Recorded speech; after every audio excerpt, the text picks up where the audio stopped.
بسم اللہ الرحمن الرحیم۔ السلام علیکم، میرے چینل پہ آپ سب کو خوش آمدید۔ آج کا میرا واقعہ مہمان کے بارے میں ہے۔ بیان کیا جاتا ہے کہ کسی گاؤں میں ایک صاحب کا اپنی بیوی سے جھگڑا ہو گیا۔ ابھی جھگڑا ختم نہیں ہوا تھا کہ اسی اثناء میں ان کے گھر مہمان آ گیا۔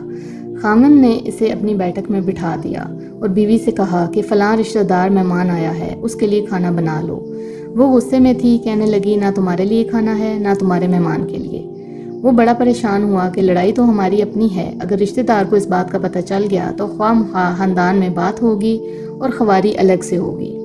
لہٰذا خاموشی سے آ کر مہمان کے پاس چپ چاپ بیٹھ گیا۔ اتنے میں اسے خیال آیا کہ چلو بیوی اگر روٹی نہیں پکاتی تو سامنے والے ہمسائے بہت ہی اچھے لوگ ہیں، میں انہیں ایک مہمان کا کھانا پکانے کے لیے کہہ دیتا ہوں۔ چنانچہ وہ ان کے پاس گیا اور کہنے لگا کہ بیوی کی طبیعت آج کچھ خراب ہے، لہٰذا آپ ہمارے مہمان کے لیے کھانے کا انتظام کر دیں گے؟ تو انہوں نے کہا ٹھیک ہے۔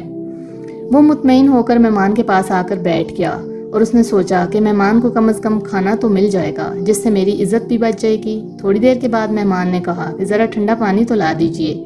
وہ اٹھا کے گھڑے کا ٹھنڈا پانی لاتا ہوں۔ اندر گیا تو دیکھا کہ بیوی تو زاروں قطار رو رہی ہے۔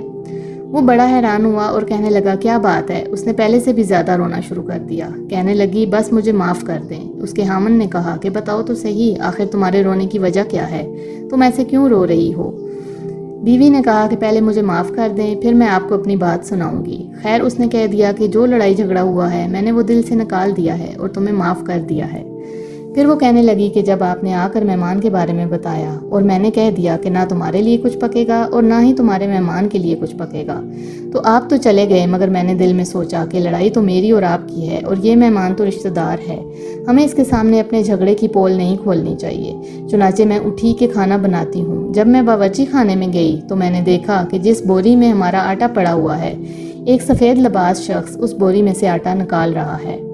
میں یہ منظر دیکھ کر سہم سی گئی۔ وہ مجھے کہنے لگا کہ اے خاتون، پریشان نہ ہو، یہ تمہارے مہمان کا حصہ تھا جو تمہارے آٹے میں شامل تھا۔ اب چونکہ یہ ہمسائے کے گھر میں پکنا ہے، اس لیے میں وہی آٹا لینے کے لیے یہاں آیا ہوں۔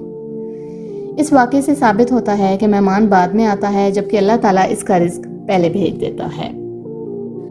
اس واقعے سے ہمیں سبق ملتا ہے کہ مہمان اللہ کی رحمت ہے۔ جب بھی کوئی مہمان گھر میں آئے تو خوش دلی سے اس کا استقبال کرنا چاہیے اور اس کی خاطر تواضع میں کوئی کمی نہیں چھوڑنی چاہیے، کیونکہ مہمان تو بعد میں گھر آتا ہے لیکن اللہ تعالیٰ اس کا رزق پہلے ہی بھیج دیتے ہیں۔ میں امید کرتی ہوں کہ آج کا یہ واقعہ آپ کو پسند آیا ہوگا۔ اگر میری یہ ویڈیو آپ کو اچھی لگے تو لائک کر دیجئے اور میرے چینل کو سبسکرائب کر دیجئے تاکہ ہر آنے والی ویڈیو سب سے پہلے آپ تک پہنچ سکے۔ اس کے ساتھ ہی میں اجازت چاہتی ہوں۔ اللہ حافظ۔